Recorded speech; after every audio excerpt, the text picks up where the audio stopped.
I use TikTok a lot for interior design inspiration for my own place, but also for The Sims. So I thought it would be really fun to build a house in The Sims 4, but for each room I have to go on TikTok and search up living room or bedroom or whatever we're building at the time, and the first post that comes up has to be the one that we build. Obviously, everyone's TikTok is curated perfectly to their own selves, so I think it'll be interesting to see what comes up for me. So let's start by searching up home exterior, and okay, this is the first one that's coming up. This one is actually so beautiful. I think this creator must have posted like a reno series or something. I'm not really sure, but let's start by building this house in The Sims 4. So today we'll be building in Brindleton Bay. This is the world that comes with cats and dogs, and I think we'll start out going bit by bit. Like this part is going to be at the front door, and this is a main focal point on the house because they have a big archway. It almost leads out to a nice porch, and then in the back they have this big arched door which you can kind of see through the archway. I feel like it sort of looks like that. The only problem with building on this lot is we have this stupid lamppost in the way. So unnecessary. Like, how did they not think that that would be right in the way? Moving on, let's roof this bit just to get it out of the way. It'll be a gabled roof piece just like that. Then I'm gonna start building it this way because I know there's a little porch right here. So for now, I'll change those walls into a smaller base game fence. And another thing I love about this house is they have that metal accent roof piece. It looks like all of the other ones have shingles like this, but then right at the front they have this metal piece, and I love the combination of materials. Similarly, the whole house looks like it has this white, maybe brick. We've got like a black and white roof trim going on. But then for the porch part and also going up into the second floor, it almost looks like they have this adventure awaits stone. It's funny because when I'm out in the real world, I'm always comparing like things I see to The Sims. I'll be like, oh my gosh, that's the wallpaper from bowling night. And people are kind of just like, what? Or, oh my gosh, this bar looks like it's from Strangerville. Pardon? That would be a compliment. I do love that pack. Okay, now I'm bringing forward this garage. I can't completely see the right side of the house, so I'm assuming it just ends here. So I'll add a garage door from Snowy Escape. We need more of these in The Sims 4. I wish there was a garage door with like windows on it or something, but still no cars in sight. So you know what? I'm just not holding my breath. Okay, let's raise this up on a foundation. I need to keep going along with this roofing too, so it's gonna be just more gabled roof pieces. So right now it's something like that. Then we have a side bump out like this. The gabled roofing also goes along the whole thing this way. So this is coming together. I just have to bring this out a little here, add a gabled roof piece here, and another one like this. But you'll notice we have basically only built the front of this thing. Right now it's like a movie set. Like from the front, it looks nice and full, but then from the back, it's kind of just like empty, flat, dead. The problem is I don't know what the back looks like, so we're just gonna have to wing it. I think I'll just go based off of what the roof pieces are doing. So like I'll continue along with this one like that. We can do the same sort of thing right here. Now we need some windows that look like the ones on the house. And I feel like we could use some of these ones from cats and dogs, like on the side here too. But then for some of these top parts, I was thinking about Snowy Escape. There's also a big square window like this at the front. This house is literally like a Pinterest dream house. Like it's so pretty. It looks just so clean. They also have some beautiful big lights at the front, and I'm wondering if I like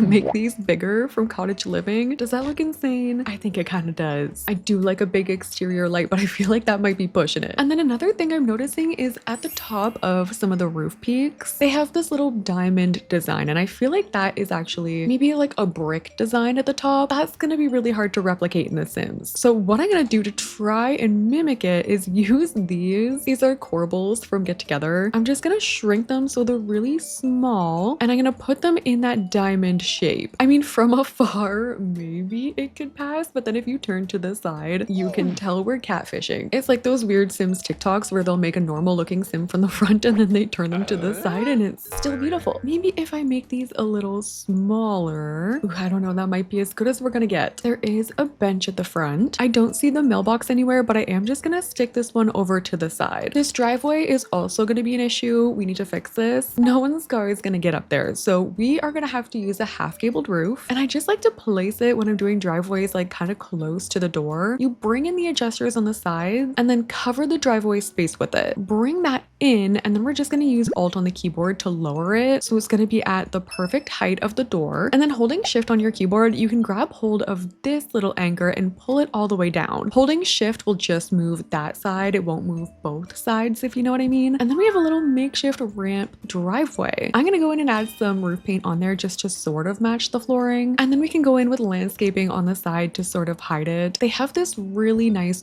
dark mulch that they use for their landscaping. I love a dark mulch. That's like my preferred mulch choice. I'm getting old. The gardening girlies get it. So I'm just gonna go in with these bushes. They got a lot of these bushes. Okay, that looks kind of cute actually. I think I am gonna fill in some of my spots with a little extra landscaping. I won't go overboard with this one because it is more of like a minimalistic style on the outside, but I do normally love a really lush, very overboard landscaping style in The Sims. All right, so there's the outside from what I can see. I feel like we did a pretty good job replicating. From what was shown and translated into The Sims, this is a very beautiful house. I did want to show you guys a trick really quickly. I'm changing this over to nighttime and I started adding some more lights, but these ones down here weren't on the actual house and I didn't want to like add them if they weren't there, you know? So instead what I'm gonna do, we're gonna go in and grab a base game little saucer light. I'm gonna make sure my grid is on using G on the keyboard. And then I've already done it right here. If I page down, I've placed these little saucer lights hiding underneath my roofing. We can do it wherever there's a little lip, like right here. Again, you can see my roofing is hanging over. Holding Alt on your keyboard, you just try and get the light as close to the wall as possible. And then when you have your roofing up, you won't be able to see those saucer lights. And it kind of just gives this like pot light effect. And like, look how much more that side is lit up already. I just hate in gameplay when you go and play and it turns into nighttime and you like can't see anything happening anymore. Anyway, coming here to the back, I have not added anything in the backyard yet because we're gonna go back to TikTok and see what we find for backyard. So, okay, let me search up backyard on TikTok. Ooh, and it's this cozy backyard setup with a circular fire pit, tons of blankets and pillows out on the couch. I love that. And also you can see they're going hard with the backyard lighting. So let's build out a little circular stone area. Did you guys see that circle? That's pretty good. And we need a fire pit, but I feel like none of these, like this one's maybe kind of hitting the same. Maybe if it was bigger. What would happen if I tried to put it up on a platform and we changed the trim into stone? Is this too big now? Oh, okay, no, I figured it out. I'm gonna make this bigger and then we have more of a raised look. This is what I was going for. We'll put that so it's in the center and then we need some comfy lounge chairs. Like actually this one is from Adventure Awaits. It could work, although it is a bit of a different color scheme. I can add in some pillows, either pink or gray, and then it'll match. Okay, I do like the dark gray with it. And then we need a gray couch, preferably one with blankets already on it. Industrial Loft looks comfy and it does look like it could pass as an outdoor couch. We are going to add a bunch of pillows on here. They were going for a pink and gray color scheme, so that's what I'm gonna add too. It would be really nice if we could add like a throw blanket onto our couches in The Sims 4. I'm gonna add a metal table and I want to add a bunch of outdoor lanterns. This is gonna give us that cozy lighting effect that we saw in the photo. We can add a cute plant right here, lanterns everywhere, all over. I'm gonna even raise them up and put them on the steps, like even just around like this. I feel like that looks pretty. And then also from that TikTok, they had other pictures as inspiration. One of them was this pergola with a bunch of greenery. Say less. They also had string lights everywhere. Again, more lanterns. That picture had a little pathway leading to the pergola. So I'm just using these little steps. These are from Get Together. It's actually a rug. I think I want them to be a little bit smaller though. I'll use the base game pergola. I'm just gonna move the tree over. In the picture, it looked like they had a nice dining table outside. We'll add some nice chairs. I'll probably do some stone terrain paint under here too. I think for my fence, I'm gonna use this one from Businesses and Hobbies, which has the little fairy lights on it. And I'm just gonna use it to fence in my backyard. There's a cute modern little gate we can add there too. And then for some extra lighting, I'm gonna use these ones from the toddler stuff pack. I think it'll look cute if we had a few of them like we saw in that one picture. And how cute is this backyard? I feel like this is just gonna be such a cute hangout spot for Sims. At night, it's also extra lit up and pretty. Now we're ready to go inside. Okay, so here is my layout. We're gonna have a big bathroom over to the left, the foyer. Don't know what this is gonna be yet. Maybe just like a closet or laundry room. Then we're gonna have our kitchen and dining and our living room. Then going upstairs, we're gonna keep it simple. We're gonna have a big bathroom to the left and 2 bedrooms. I think I'm gonna start out with kitchen and dining. Oh my gosh, okay, I've actually seen this kitchen reno before. I love this style. This creator has such a cool, unique style. Look at that picture on the oven hood. Are you kidding? I'm in awe. This is pretty much exactly the style that I want my kitchen to be. All right, first of all, the flooring is this really nice dark wood, and I think I'll lay it out facing this way. I'm gonna start with the oven. I'm gonna place this really pretty tile from the sleek bathroom kit, but then for the other walls, I just want this light beige color from the Oasis courtyard kit. The main feature is going to be that oven hood, and there's no way I'm gonna get these counters to match perfectly, but I'm gonna try and use these ones from Base Game. They have this really pretty gold sink over to the side. There are cabinets over here, and they have this beautiful trim on the top of them. That is another thing I don't know if we'll be able to do in The Sims, but I'm gonna try and like make some kind of trim with this shelf. I'm just trying to raise it and make it look like it's hanging over top. I wish we had an option for interior trim in The Sims 4, then I can maybe manipulate it a little bit better, but I guess that's as good as it's gonna have to get. And then my favorite part about this kitchen is the picture that they've hung on the oven hood, which again has a beautiful trim on the top of it, and the picture sort of looks like this. I'm gonna raise it up and just hang it into the oven hood. Does it look okay if I put the walls back? I mean, you know what? I don't hate it. It's not perfect. It's not going to be, but that's cool. This window just has to go. I think they have a fridge like built into the sides. I don't think I'm gonna be able to do that properly, but I have a different idea. I'm gonna place an arch right here, and then we can do a double fridge in there. I'm just gonna like push them together, and I'll add some lights in there so it's not so dark. Then they have 3 hanging lights going over their island, which I'm hoping I can fit right there. Also, I'm gonna have to go in live mode and make that not so warm tone. That's a lot better. And then they used a different color for their island, which I also really like. It has this unique diagonal shape, which I can't really do in The Sims. I think I might just make it into a shape like this. I need a really pretty rug going down the middle, kind of like this Base Game one. And now we just have to clutter. I'm adding little features like cutting boards, a fancy kettle, the cookbook from Home Chef Hustle. I'm adding a fun little kitchen lamp, and this is how I ended up doing the kitchen. It's not exact. That person did everything custom in the kitchen, but this is my attempt. I do still really like how this turned out. And then over to this side for the dining area, I just tried to replicate a similar style. We have the matching picture going on over there from Get Together. I added some little flowers and candles on the dining table, and there's our kitchen all figured out. Let's move into the living room next. Okay, so I looked up living room on TikTok, and it ended up being by the same creator again. I am not surprised that my TikTok is feeding me all of this content from this creator, because this is exactly my style in real life. Like, this is real life inspo for me. It's moody, it's traditional, it's classic looking, it's literally perfect. Their whole TikTok revolves around adding character to their like builder grade home, so I definitely recommend giving them a follow. So the whole point of this video was that they were adding crown molding to their ceiling, or like at the top of the wall, and it looks so good. I'm literally going to be looking that up after this. However, translating that to The Sims, not so simple. There are some wallpaper options that have the trim up top, and they kind of make it look like it's crown molding, but this might work though. It has a little bit of that trim up top. I think we can make this work. The first thing I'm going to do is lay out my couch this way, and it is a sectional, so we have to use Dream Home Decorator. The rug is brown. I feel like we could maybe use this Base Game one, or even this one here. Comfy Gamer might also work. The rug might be a little too big for this space. So yeah, let's go back to that Base Game one. I feel like that was good for the size. For the coffee table, I'm going to use this from Lovestruck, and in the back there's a really big pretty mirror that's mounted, and it looks like this one. This is not a mountable mirror. It actually has like a back. So what I'm going to do is get a really slim table or shelf, and we'll just have it so it looks like it's resting on this. There's a big plant in the corner. I'm going to use this one. Their lighting is similar to this from Growing Together. We have a console table with a framed TV on top, and then there's a gallery wall around it. This is also such a cool interior design idea. I need some tall curtain options, and the curtains are darker. Okay, I think this is as far as I can go with it, because they have their dining room in the back, which if I knew that before, I would have added the dining room there too. So we're just gonna continue to wing it on this back part. I'm gonna add a big bookshelf. I feel like that ties in quite nicely. This door back here is kind of ruining everything, and it's not even functional, so I'm just gonna put a desk here. We can use one of the cool older style computers. I'm again just gonna try and match the decor that we already have. So I'm realizing I'm basically just building my dream house in The Sims 4 right now, because if your TikTok is perfectly curated to your taste, which it seems like mine is, then you're just gonna end up with a bunch of rooms full of things that you like. And that's exactly how it's turning out for me. I actually just took this style and brought it into the foyer. Nothing too special really. I just added those bookshelves again. There are some pictures on the wall, added a big plant, and in that room that I didn't really know what to do for, I just turned it into laundry. Like I said, it's kind of just like an awkward space. So that means the first floor is almost done. We do have to do a big bathroom. Ooh, let's go see what we got. I'm loving it already. I love the big mirror. I love the counters, those candles in the background. That countertop is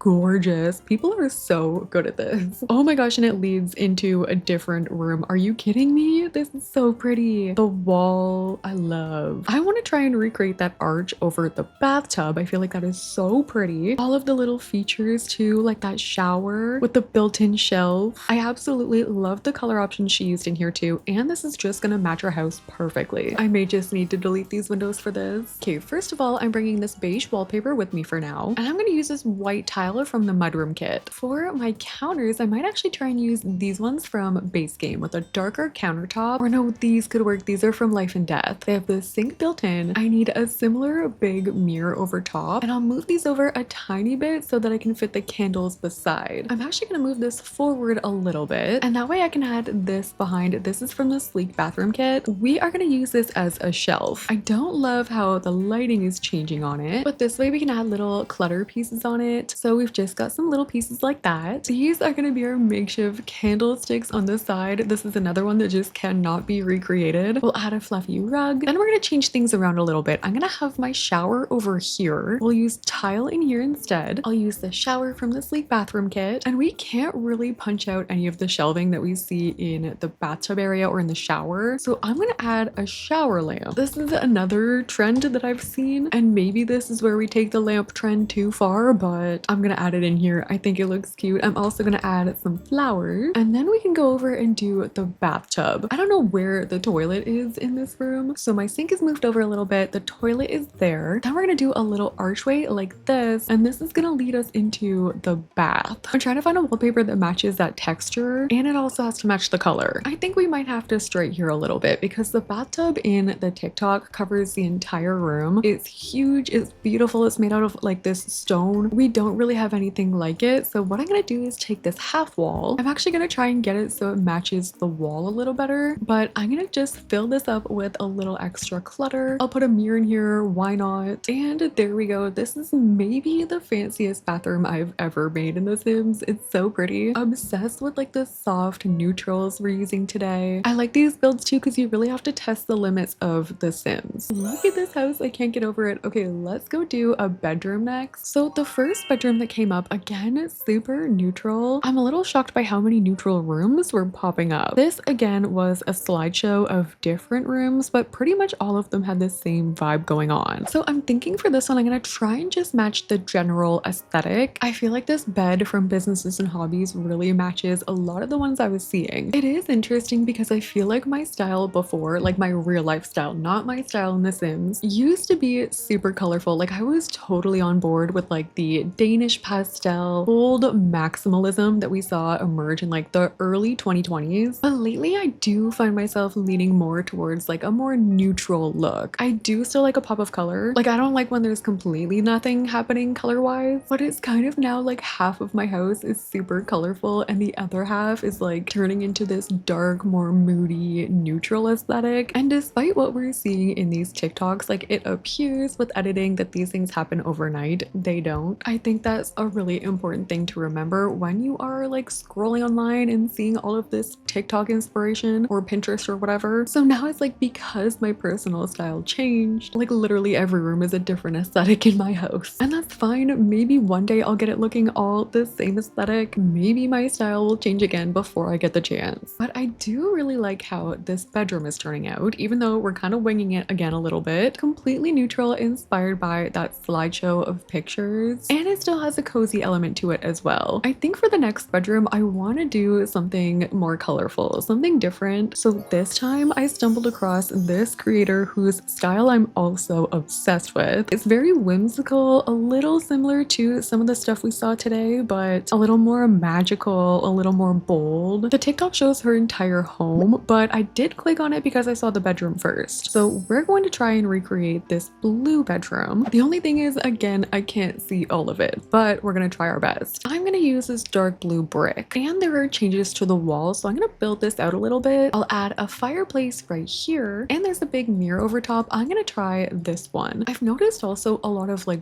big plants. This one is normally this size, and I feel like that's big enough, but with the wall height, I don't know, maybe it's just me, but I feel like we can get away with a plant this size. There is a dresser in the corner like this one, with a chair in the corner. There are are tons of pretty clutter pieces all around this whole house. I'm adding a couple pictures here with some different frames. We're gonna do a small little rug right here. And then for the bed, this is another one I can't see, but I feel like this would look really pretty in here. I feel like I jumped the gun and made this a little too big of a room. So what if we don't put it against the wall? Or we add a wall right here or a little divider or something, and then we could have like a fake walk-in closet behind. I feel like with that wall there, it kind of does look like a massive oversized headboard. Oh yeah, I love this. Okay, let's do the closet. I'm gonna add another dresser right here. Ooh, we could use this mirror from Growing Together back here. I'll add an ottoman in the back. I added a clothing rack, and I'm just gonna add this end table. And I think I may finish this off with some pictures on this wall. So this is how the final room turned out. I absolutely love it in here. It's so cozy, so whimsical looking. I pulled together the hallway upstairs in a similar way, just adding a piano and a big mirror over the fireplace. And I did something similar for the final bathroom upstairs. I hope you guys are feeling super inspired after this video like I am. I feel like I have so many new ideas after seeing all of that. All of the creators that we saw today are so talented, so creative. I do think it's important to remember though not to compare to anything we've seen today. It takes a lot of time, dedication, talent, money, lots of things to get your home looking perfect like we saw. So I do think that's an important thing to keep in mind when scrolling through on TikTok for inspiration, but I'm so happy we came across them because look how cute this house is. But that's all I got for you guys today. I would love to do a part 2 of this, so let me know if you want to see that. And if you guys like the video, don't forget to like, comment, and subscribe. Thank you guys so much for watching, and I'll see you in the next one.